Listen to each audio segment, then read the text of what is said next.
Attention gamers. Last week I talked about how Anathema's Chains is the most underrated item in League of Legends, and how building it on a champ like Veigar, who already rocks a BBC Magic schlong in the AP department due to his newly buffed passive, results in a bursty but beefy little butt muncher who also has the ability to take the swag on the enemy team who thinks he's going to smurf and hard carry the game, and essentially put a permanent exhaust on him. And while that's been going well for my otherwise hard stuck ass, today I wanted to talk about what I feel was the most overhyped item in League of Legends, Axiom Arc.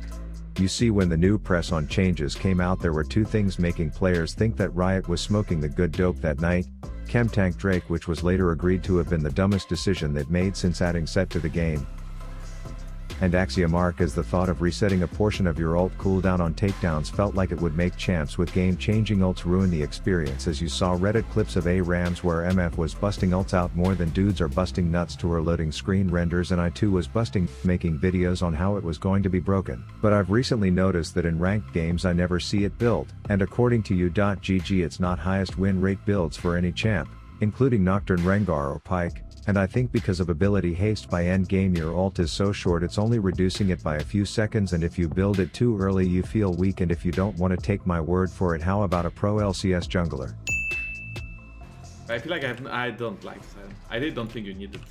Like, you really don't need it on the champ. When you're an ultimate hunter and so much ability haste, you really don't need to have extra. Like, I have no damage because of it. I really dislike on the cannon too. I think this item is garbage. So today I figured I would build it first item to get the most bang for my buck, starting on a champ like Pyke. Starting on a champ like Caitlyn, because rapid firing off ults when each could do this would be fun. But this will never work if my team gets the enemies too fed, so I needed to get them all on comfort picks. So the first order of business was finding out that our mid was actually a top main and our top was actually a mid main. Great going, Riot. But don't worry, Rav Daddy is here to make everyone happy. No! Note he went Trind instead, who I saw he has never played before, wonder how that's gonna go. First blood. But he decided to make me seem like the psycho, saying I'm using OPGG and norms, but I wasn't. I was using face check, which also was the perfect tool to quickly set the recommended rune summoners and even build with the push of a button. But remember, I was trying to do something idiotically off meta, so I had to change it up. We get into loading screen, and to no one's surprise, face check shows that all of my teammates are a novice except for one. Oh yeah, that's me, the skilled Caitlyn. Bruh. But luckily it didn't look like anyone on their team would be a threat either, but I was warned of their Yi having a high win rate on that champ. What's the worst that could happen? Enemy double kill. Anyways, the game goes like you would expect. Me and my support arranged a deal where he would chuck an electric blueberry at people, then I would lay a bear trap down, and then we would split the gold reward, where the deal was that I would get the bigger cut and he would take the assist cut, but a few times he didn't follow the contract. Their Yi was quickly becoming a problem, just like how face check warned, but we were able to deal with him early. I had Axiom and was firing off ults that were going through support sometimes and then hitting them in the dumb mute mouth other times as we continued our terror. Shush, I promise you she will come. But eventually our team full of novices started to show, and while we had a few more good times on our end, like when we sniped slaughter that rabbit or when the flailing bed sheet curtain harpist got screwed over, the game was one-sided courtesy of my supporting cast. That said, FaceCheck has a detailed post-game analysis tool that tells you everything you did and did not do well, and obviously the only flaws in that game were related to my team, and there was nothing I could have done better. Teemo is near, please be careful. Shut up.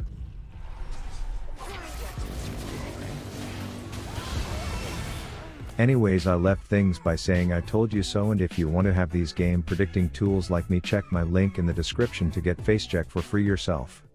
But for now I was on to bigger and stupider things, like rocking Nocturne Rengar bot lane in an attempt to prove the power of Axiom Arc. And as if this idea wasn't already on par in the intelligence department with my average solo queue teammate, we were also graced with the presence of some I was hiding little smelly shit bags, so the Axiom adventures were going to start off in grayscale. That said, the large feline that I call a friend said he likes to pee in the tall grass, so I tell this obese catfish that his tiny top hat looks stupid on his oversized head to bait him into a bush battle, which means we both be hitting the filet-o-fish combo, leaving just that snot-haired Pikachu left trying to fire her ability auto-Q auto-confusion combos at me before getting killed. Then our top lane Yumi stops by for a quick AFK and we start writing the script for a weird adult film called Two Cats One Fart Cloud, but Tom Kench ruins the plot when he gives the antagonist oral too early, so we punish him for such slutty insubordination with a death until Riot devs counter gank us hard. If we're being completely honest, we don't think our champions have overloaded kits overall. But that being said, there have been times when we've given new champions too many tools and had to pull back later to give them more clear weaknesses. After a bit more farm simulator, I'm sitting on a fat stack and fin to smoke a blunt back in base, but I guess the thought of blunts made my jungler remember Riot took his cigar away, so he gets suicidal, forcing me to stay and play damage control, which evens the kill count, and since I never look at my mini-map, I didn't chase the Elsa rat in fear of running into this. Oh my god, it actually fucking is! But this video isn't about the purity ratio of the crack cocaine in new champ balance board meetings at Riot. It's about the Axiom IQ deficient rush so that you can teabag your alt key, and as long as you're getting kills, you are getting big cooldown refunds. Which means you can expect it to be available wearing bunny ears and some scandalous lingerie, i.e. ready to be tapped. So while the correct play when your Rengar looks to dive 1v3 would be to point and flame, I decide to one-up him by diving 1v4 because the little surprise squirrel shit on my lane early, so a shutdown is in order.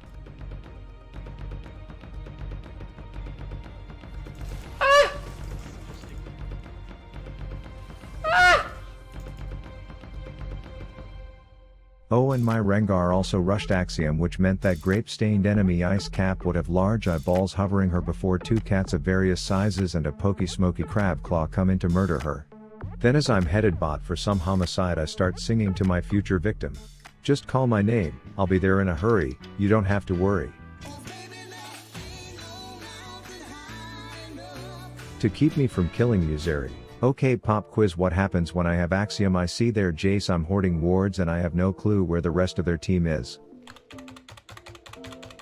You're damn right if you guessed I murder that Hextech fetish hoe and then cut the scene before you see me get gangbanged by a rat and a popsicle. But it's cool because by the time I have color on my screen again, I also have alt, so when our team inevitably forgets what smite does, I can turn the lights out to set the mood for some dank fuckery. Okay, pop quiz again: what happens when I have Axiom? I see the entire enemy team around with absolutely no objective to gain from picking or winning a team fight.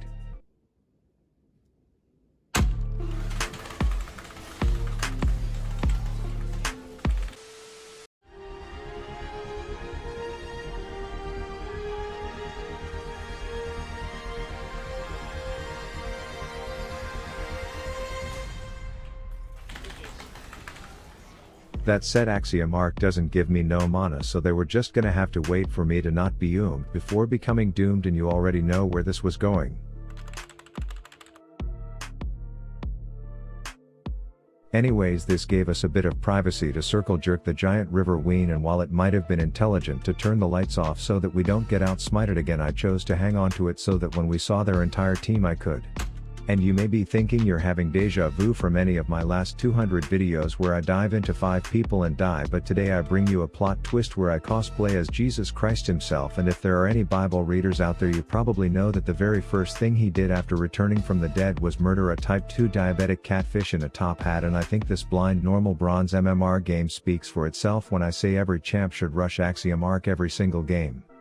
But in case it's not obvious, I decided to queue up for one more on Bouncing Brittany because the thought of chucking a midget wizard into danger on repeat was something I personally didn't have the willpower to pass up on. So here we are in a level 2 brawl to the death, which I'm all for, considering my support being on the losing end of the trade meant I could shove enough minty toothpicks in her killer to appropriately base her bitch ass as well before scaring off the stupid Cupid stray back to her tower.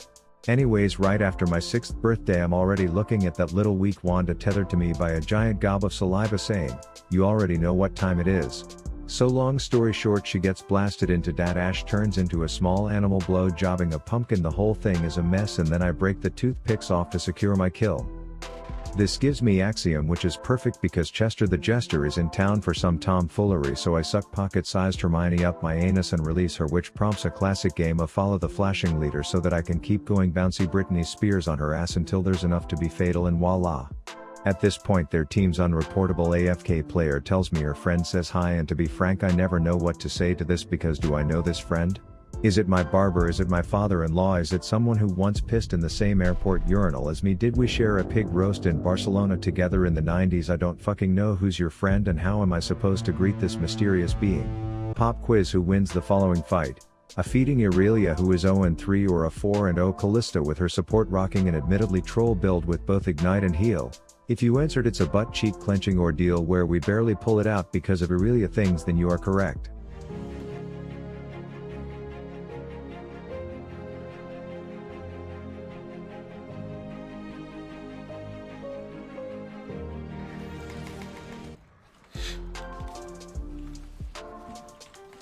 Side note: I was fed but I was building straight Pepega and the rest of my team was getting shit on, which meant so in the last fight where all of my co-workers got killed in cold blood right in front of my non-contributing eyes and I knew that I was the last line of defense between us and losing our nexus, I chose to run top instead, kill that dirty asshole one more time so I could talk some shit and hold this W high for the boys.